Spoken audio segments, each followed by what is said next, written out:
Waterfalls are more than just falling water. They are raw statements of Earth's power, time, and scale. Imagine standing at the edge of a gorge where the roar of thousands of tons of water pounds rock carved over millennia.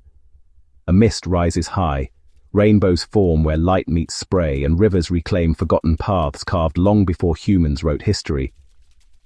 If you stay with me, by the end of this video you'll see waterfalls not just as scenic postcards, but as dynamic monuments, geological landmarks that shaped continents, habitats, and human stories.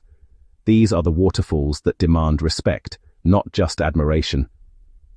Let's leave behind the smooth coastlines and busy cities and follow the rivers that plunge, crash, and carve the wild edges of our planet. A waterfall becomes more than height or volume.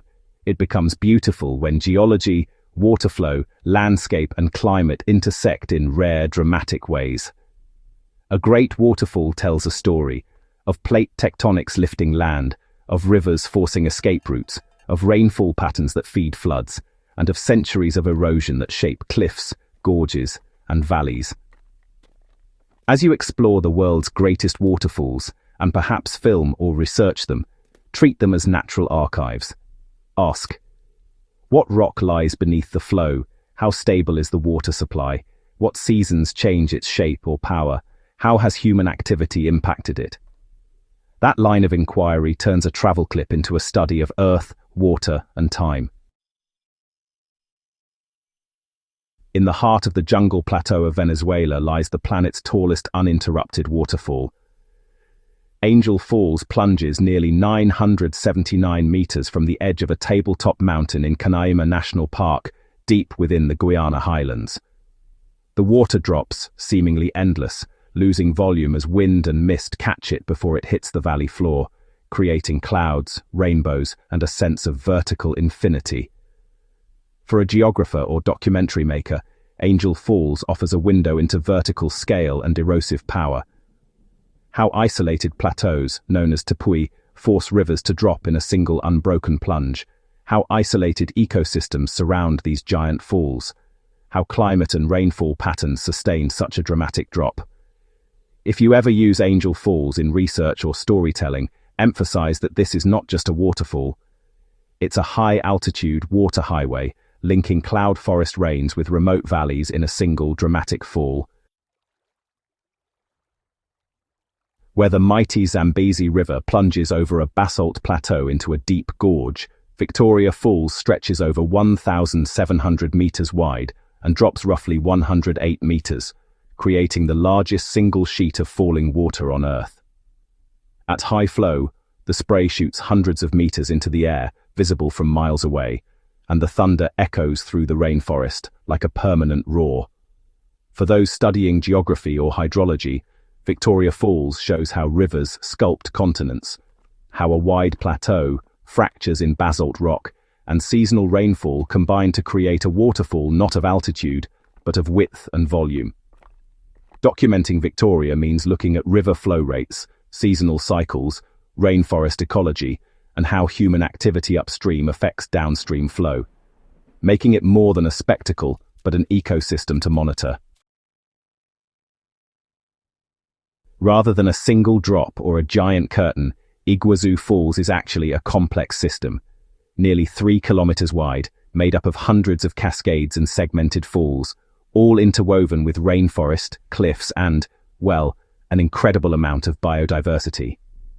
The central and most dramatic section, often called Devil's Throat, plunges into a U-shaped chasm with a powerful flow, thick mist, and honestly, a deafening roar of water.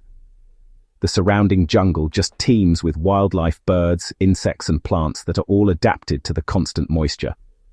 For a geographer or a natural history documentary maker, Iguazu offers a holistic view, water behavior across many drops, rainforest geology, river break geology, and seeing how tropical rainfall shapes the land over time. When documenting or studying Iguazu, it's important to note not only the falls themselves, but also the ecosystems they feed, the seasonal water cycles, and the delicate balance between tourist interest and ecological preservation.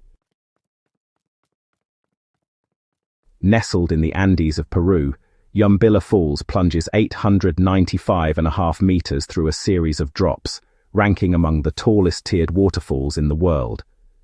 While it doesn't have the fame of Angel or Victoria, Yumbilla presents a different kind of beauty: remote terrain, high-altitude forest, and that unique sense of isolation that, honestly, only mountains and true wilderness can give. For survivalist-minded geographers, waterfalls like Yumbilla really illustrate how water shapes these remote highlands, carving drops, sustaining mountain forests, and feeding rivers that travel far beyond. Using Yumbilla in a study or video means embracing remoteness, access challenges, adapting to altitude, dealing with weather variability, but also, experiencing untouched beauty, raw hydrology, and some profound geological lessons.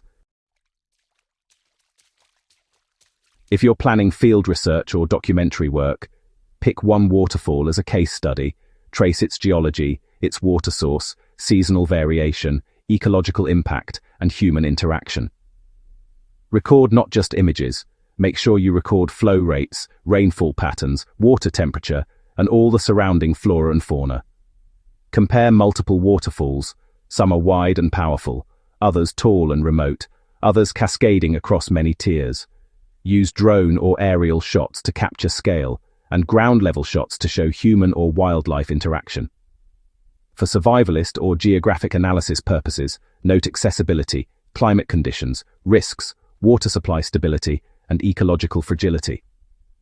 Use waterfalls as microcosms of Earth's dynamics: erosion, water cycles, climate, biodiversity, human impact. If you're producing a documentary or video, weave narratives, not just visuals. Show how each waterfall formed, how water carved rock over millennia, how seasonal rains feed them, how climate change or upstream activity can alter them, and how people and wildlife coexist, or sometimes even conflict near them. Give audiences data, history, geology, and human context, not just pretty visuals. Because, waterfalls are more than travel photos and tourist checklists. They are living, changing features of Earth's crust. They demonstrate water's power, rock's resistance, time's patience, and both the fragility and resilience of ecology.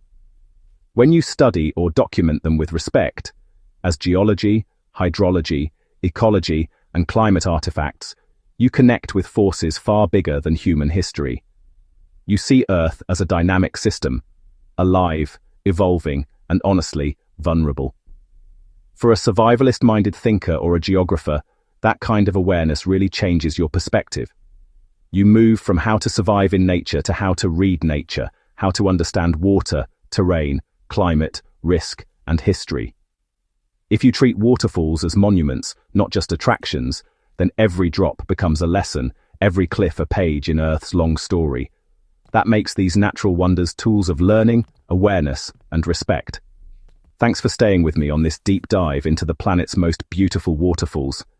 If you enjoyed this approach, merging geography, history, ecology, and raw nature, subscribe and share. Let's keep exploring Earth's wild, powerful, timeless beauty together.